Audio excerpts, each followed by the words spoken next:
Hello, my name is Robert Teaster, and I've been a psychotherapist for over 36 years and a meditation teacher since 2001. And this talk is as part of a series of talks that I'm giving entitled The Cultivation of Wisdom. And this particular talk addresses the psychology of energy work. So there are three different common types of inner work. They're all under the category of inner work. One is psychotherapy, which is traditionally talk therapy. The other one is massage therapy, and then the other one that is less popular or less heard of is energy work. And so I'm going to be touching on each one of these to give people an idea of how they are the same and how they are different.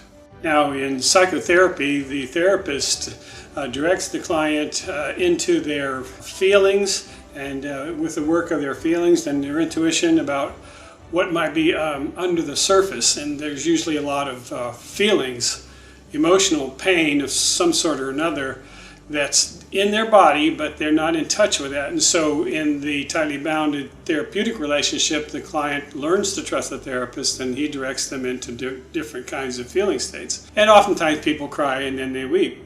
And so what they are doing is releasing, on an energetic level, they're releasing contracted energy that's been in their body, and it's held in the physical body, in various parts of the body too, by the way, and when they drop into those feelings, then they release them by crying and also talking about them from their feeling state, not the intellect. The intellect doesn't help. Matter of fact, most people stay up in their head because we're working and we're just thinking a lot because we don't want to feel under the surface what's there, which is a lot of different kinds of feelings that goes way back in our childhood. So that's talk therapy, and then when people start feeling those feelings, they're releasing energy, and it's in the form of contracted energy. So that's talk therapy. Now, in massage therapy, the massage therapist massages the musculature and parts of the body physically with their hands, and that also releases certain feelings, and people feel that and they can release that. And oftentimes in massage, people have tears running down their face. Then the third kind of work is called energy work, and people don't often understand what that means. Both massage therapy and energy therapy is under a category called somatic therapy, and you can search that under that title online, and you will see a whole basket full of different approaches to doing both massage therapy and energy work. Energy work would be typical of Shen, the Rosen method, or Feldenkrais, and so forth. So you're going to see those kind under this category of somatic therapies, but there's dozens, if not a couple of hundred different ways of approaching it, but it is all somatic therapy, meaning it's in the body. So to help you understand, let's imagine for a moment that I'm holding a little turtle in my hand, and he's all closed up, but eventually he's going to stick his head out and his arms out because he wants to move. And so every time he does that, let's just imagine me tapping on the shell with a stick every time he tries to open up. And so what he does is he contracts internally, and he pulls physically his arms and his head in. But he's in there hiding, and he's afraid. And so he waits for a while. He goes, okay, because in the wild, of course, it'd be an animal and it might just move on. But let's say that we're like this turtle. And so every time he sticks his head out, I tap his shell, and he goes back in.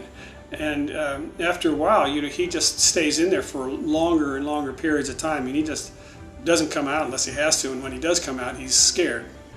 So if you can think about people in that way, because we are energy too, we have a physical body, but we are energy internally, and there's a lot of energy in human beings. And people see auras around people, and on the spiritual levels, there's all kinds of different things that people can do. And they're moving into energy, the realm of energy, and moving away from physicality. So All three of these kinds of work, the talk therapy, the massage, and energy work, are dealing with inner work and also affecting the energy field of the person. So in talk therapy or in massage work or energy work, if somebody starts weeping, they're changing their energy and they're touching the energy directly.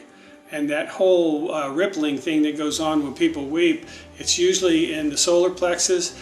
And because we hold so much of our feelings down in there, we shove them down there, and we don't go there until we change our breath. And so when you weep, you change your breath, because typically we breathe up high into the chest and in a way where we don't have to feel feelings. And so we'd have a shallow, rapid breath, and that's in the world. You know, we go to the workaday world, out in the public, you don't know what's going to happen, and there's people, you know, there's a lot of different things that happen that's scary, or there's somebody that says hi to you and it sort of seems nice enough, but then they, you know, say something verbally and it might hurt your feelings. So when you get your feelings hurt, it's like that turtle, you contract inwardly, and that happens quite a bit amongst human beings, because human beings are a predator. Human beings are, you know, carnivores, and they are herbivores, and they are very smart, and in a competitive environment people do hurt one another quite a bit to take advantage of somebody else and to gain, you know, some access themselves, to get go further ahead, competing, so to speak, with the Joneses. So there's a lot of competition in modern society, and there's a lot of human beings now. We've overpopulated the planet Earth, and so there's a lot of really clever people out there. So you got to be careful, and everybody's been hurt by other people. Heartbreak, bosses fire you, you know, if you're a boss and you fire somebody, that hurts the boss too. So this is a competitive environment, and we're all competing for resources, we're all competing for mates, we're all competing for money and jobs and so forth. So it can get pretty vicious, and we don't even sometimes know when we've been outmaneuvered by another human being. So that's why in society a lot of people go, you know, try to heal along the way, and that's a very smart thing to do.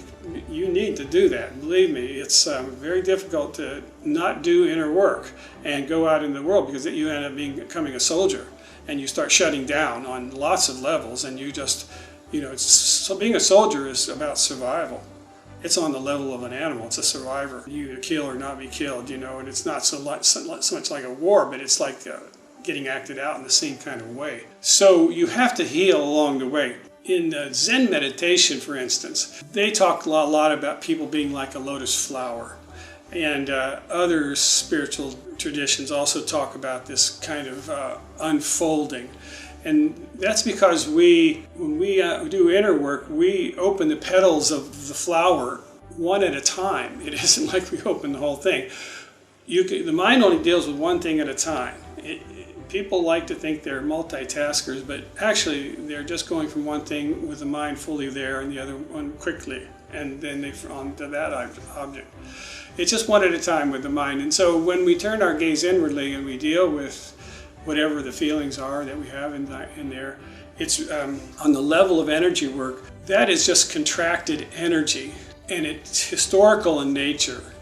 And it's typically, we didn't put that in there ourselves. We got hurt by somebody. If you go back to early childhood, it's typically the parents that wound us the most, but also life itself and being around other people and being in relationships and so forth. We get wounded, and the woundedness, like that turtle, that's contraction in the body, and that's contracted energy inside. So it's being held somewhere, and it's oftentimes in the solar plexus, but it can also, if you've had your heart broken, you've been betrayed terribly, your heart is broken. And of course the heart isn't really broken, it's just contracted energy there that's being held to guard your heart so that you don't get hurt again, because it's so serious. And it takes years, sometimes years, to overcome a broken heart. And sometimes people don't make it. They get into destructive patterns, and they can be 5 years or 10 years of doing drugs or drinking and so forth, and then they die, fairly young, because they're still trying to cool that off, and but they're not doing it directly. If they were to get in therapy and deal with the pain directly, then of course they would heal that, and then they would transform back to whoever they are today rather than living in the past. So in this talk, we're talking mostly about this contracted energy and getting into it, whether it's talk therapy. If you're with a good therapist, you can go right into that stuff too. And it will be the same as energy work or a good massage therapist. It's all similar, and it might be fine just to do all three if you wanted to, because you want to hurry up and get rid of all this stuff. It's not yours. So when we get wounded, we tend to identify that, oh, that's me. That isn't you. That's something else that happened to you. So don't take it too personally, like when somebody humiliates you and you feel really little right there. Then you go breathe into that hurt little person that's in there. And then what that does is you bring your awareness into the contracted energy. And you might feel very young there, which typically you do.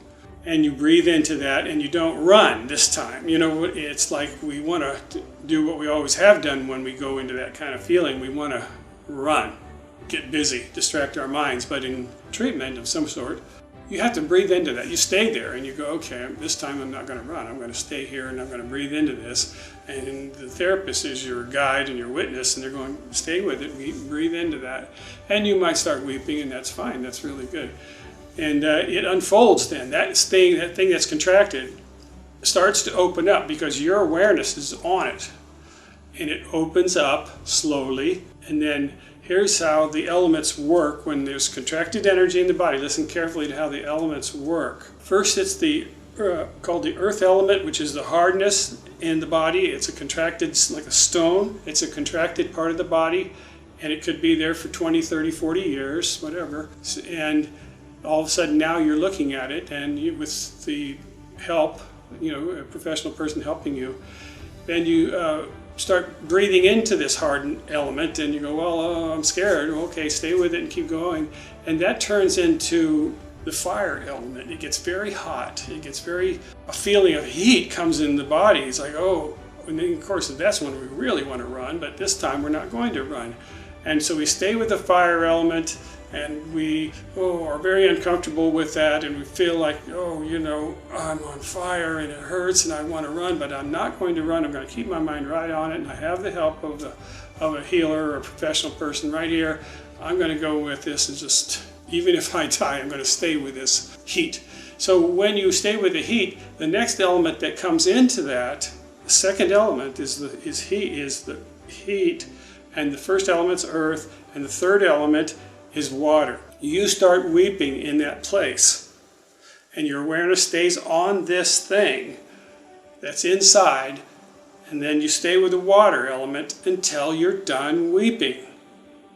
And that opens that place back up. That's one of the petals of the lotus flower, opening back up. It's a part of you opening back up into consciousness, and it comes back into your body. And then the fourth element, as you probably have guessed, is air. You're open now. There's no more contracted energy. There's no more heat. There's no more hardness. And there's no more water. You're done crying for this time. And that thing that you just worked on is now gone. It's now air. It's part of your body. It's part of your consciousness. You can talk about it. You can go in there and out of there. And the uncomfortableness is gone away, and it's like, okay, that's a part of me. Before it was repressed, now it's part of you, and you can access that part of your mind again. And now you're a more developed human being, where before you were shut down, because the earth element is shutting down, and that's what a soldier does. It shuts down in survival mode. But if you want to be a human being on multidimensional levels, where you can respond to the world in a very appropriate and fine-tuned way with awareness, you need access to all of your feelings, not the shutdown. See, shutdown feelings makes you blocky and choppy and confused and uncertain. But when you have your feelings, there's a suppleness to responding to people or the world, and you become more sensitive, and you can go into these kinds of areas and become more complete. So and I have in other talks I've talked about going back into adolescence and then childhood and then early childhood. So wherever it is that you're the most contracted, that's where you want to go. And so you want to stay with it as long as you can until you get into childhood and then early childhood, because that's where the switches are. The switches are in early childhood, and that's 0 to 5 years old. But you have to work backwards from where you are. So you go through, your 30s, your 20s, and then down into your teens, and then adolescence, and then childhood, and then early childhood. And all of these modalities will do the same thing, because what they're all trying to do is open your heart back up fully, and you become a complete human being again. In a competitive, survival-based society where it's dog-eat-dog kind of thing on the lower levels, you're getting wounded frequently because people get vicious. And they can and they will hurt you intentionally or otherwise. And so along the way, that things are going to happen. And so you have to, that's why it's like the flower closes back up. And so the project, the invitation to full life is to open these petals on an ongoing basis. It isn't like you just do it one time, but you do work back into earlier childhood.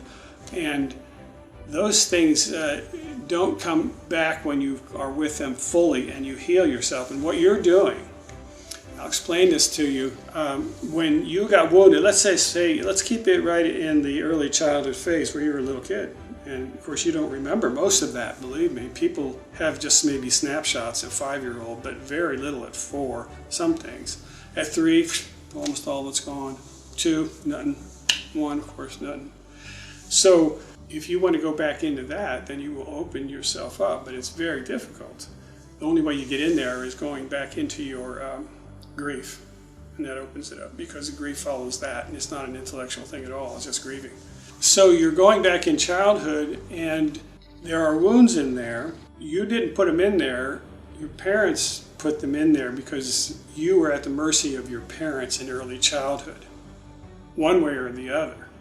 Whether somebody left or just the way they were, and leaving, let's say, a child, an infant in a crib, crying himself to sleep. That is a painful thing for a child. And if it goes on too many times, that's a feeling of abandonment, and that's a very serious thing. And so everybody has some of that. And so you were at the mercy of the parents, and you got wounded by that. And most people aren't going to remember that. But if you go back into the body, it remembers. It's in there, believe me. And that's the kind of thing that comes out in doing depth therapy and energy work and so forth. So here's how it changes. This is important to listen to this carefully. When you were at the mercy of your parents, they did a job good enough to get you maybe to survive. But they didn't have all that time to be just sitting there with you all day either. And so there are many different levels of abandonment. But what changes it in terms of doing inner work, no matter what type you're using, as long as you get back into that material, you're going to make changes. And here is what changes it. You are now at your own mercy. And so if you decide that you're going to go back into that material, no matter what happens, you go in and you be with that wounded little boy or little girl, and now you get to hold that little boy and little girl the way they needed it. Or you need it. You find that place in you, that contracted, tight energy, and you start weeping out of that, and you don't even know why, but it's clear that it hurts. You stay with that, and so you've gone in there, and now you're much more loving and merciful than a busy parent would ever be. So that is the process of healing yourself inwardly on every level, that you're coming in there, and that you are ultimately much more loving and much more present and much more refined in terms of knowing what you feel. It doesn't matter what everybody else feels. When you're doing inner work, it's all about following that pain wherever it goes to and breathing into those places, so that find a hard spot, and then you go into the fire, and then you go into the water, and then you go to the air. It keeps unfolding just like that. And there it goes. It's gone. And then you finish with that part, and then you go in again, and whatever else you find. It's an intuitive process, you see, especially early childhood, because there aren't much memories. But it is in the body, and that's why body work is becoming very popular, and that's why psychotherapy is popular too. Because that's where, in depth psychology, certain therapists know how to go back into early childhood. And if they haven't done their own work, they won't be able to do that with you. So it's important when you choose a therapist that's done their own work in early childhood. Somebody tried out of graduate school, of course, that's not going to work, but they're fine for just, garden variety talk therapy kind of stuff. But when you want to really heal a deep wound in childhood or early childhood, you want to see a therapist that's done their own work so they don't try to interfere with your inner work. So that's what, now let me describe energy work. How that works is it tends to work faster with energy work as long as the therapist has done their own work. So here's how that works. So the therapist or the energy worker will put their hands, say, on your solar plexus. They are running their energy, which is grounded energy. And if they're able to go back to early childhood, without distracting, they stay with their own energy. They're running loving energy that's grounded. It's a very different kind of energy than somebody who's pretty flighty. So they're running that energy inside you. And the instruction is to ask the client to meet me here in your solar plexus where I feel some tied up knots. And so the client starts coming into that, and the knots, of course, want to open. Everybody's moving towards God. So you always know that the human being wants to open up. They don't want to stay contracted. It's painful to stay contracted. It's agony, and it's filled with anguish and suffering. And so here's your opportunity to open back up. And so those knots want to open back up. So you're running open energy. If you've done your own work, your energy's open. And you're encouraging, you're inviting those hard elements to come to you, in a sense, to open. And you tell the client to bring their awareness into this and meet me here in your body. You come in internally, and I'm coming in from out here, and we meet here in this knot. And the two of us, when we connect there, that thing's going to open. And when it does, you're going to start moving. And it's going to get unstable, and it's going to turn into fire, and then it's going to turn into water, and then you weep that out, and then you turn into air, and you go, ooh-wee, and it can be very intense. And as intense as it gets is also how much you get back in for yourself. So it's equal. So very difficult. Then you grow right there because it's a direct correlation. And so the more difficult it is, the therapist is actually, oh, wonderful. It's very difficult for that person because they know when they get through that one, they're going to walk out of that office much more developed right there. And that's a wonderful thing to see. It's like giving birth to somebody. It's like, oh, yeah.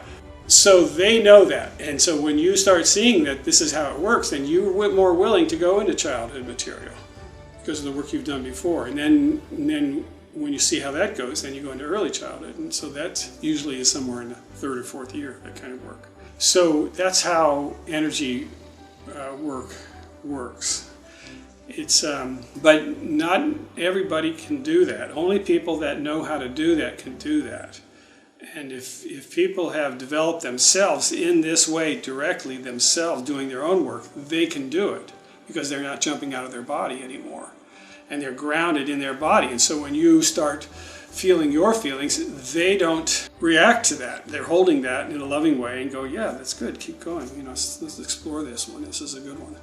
And that's what you need. You need to help right there then, because that's difficult work, and yet that's transformative work. And so it's priceless kind of work, and I encourage you to think about it like that. So that's part of this whole inner work that we're talking about in the Cultivation of Wisdom. There's all kinds of inner work, and so I want to give you an idea of how the talk therapy can work and how massage therapy can work, and also energy work. And I think that the combination of the talk and then also the energy work works very fast. You don't necessarily need to make up a story when you release the contraction. you don't necessarily need to make up a story about why you think that's there. If you will get visions as those things unfold, and you'll see, oh, yeah, that's where that came from. And it's helpful then to talk a little bit about that, but it isn't about like a Freudian analysis or anything like that. Energy work you can release, and you don't necessarily need to talk about it. Only if it's pretty graphic stuff, and it's like, okay, got that. And it might lead then to the next level, and there might be more material underneath it.